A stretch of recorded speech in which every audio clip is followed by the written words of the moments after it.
మహిళల్ని నమ్ముకుంటే నట్టేట మునుగుతారన్నట్టు, మహిళా తల్లుల్ని నమ్ముకుంటే బతుకు బస్టాండ్ అవుతుంది అన్నట్టు ముఖ్యమంత్రి మాట్లాడిన మాట ఏదైతే ఉందో నిజంగా కూడా హేయం, శోచనీయం, నిజంగా ఒక ముఖ్యమంత్రి స్థాయికి తగని మాట. ఇలా నిజంగా ఈ ముఖ్యమంత్రి అన్ఫిట్ ముఖ్యమంత్రి, ఆ పదవిలో కూర్చోవడానికి తగని ముఖ్యమంత్రి. మహిళల్ని అవమానించి కూడా అప్పుడప్పుడు నోరు జారిన సంస్కారం ఉన్న వాళ్ళు ఏం చేస్తారు, అవసరమైతే నేను వెనక్కి తీసుకుంటున్నాను విచారం వ్యక్తం చేస్తారు.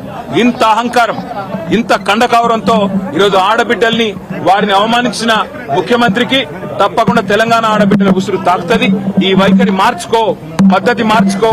వారు అక్క సునీతక్క గాని, సబితక్క గాని, లక్ష్మక్క గాని సొంతంగా కష్టపడి ప్రజల్లో తిరిగి పరపతితో ఇవాళ 5 సార్లు 6 సార్లు గెలిచొచ్చిన వాళ్ళు. ఎవరు కూడా నీలాగా ఇష్టం వచ్చినట్టు రాజకీయ విన్యాసాలు చేసి వచ్చిన వాళ్ళు కాదు. తమ స్వశక్తితో, తమ కుటుంబంకుండే అభిమానంతో, కార్యకర్తల ఆశీర్వాదంతో, ప్రజల దీవెనలతో ఇక్కడ అడుగు పెట్టారు. అప్రతిహతంగా 5 సార్లు సబితక్క గెలిచొచ్చింది. సునీతక్క కూడా గతంలో మంత్రిగా పనిచేసినారు. లక్ష్మక్క కూడా జెడ్పీ చైర్మన్ గా, శాసనసభ్యురాలుగా పనిచేసింది.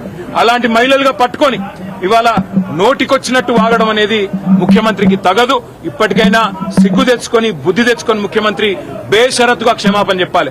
ఎంత గుండె ధైర్యం నీకు, ఇవాళ మా ఆడబిడ్డల్ని పట్టుకొని ఏ మొహంతో వచ్చినావని చెప్పడానికి ఉప ముఖ్యమంత్రి నేను అడుగుతా ఉన్నా. ఏ రకంగా అంత ధైర్యంగా, ఏ రకంగా అంత ఇష్టం వచ్చినట్టు మాట్లాడే అధికారం నీకు ఎవరిచ్చింది?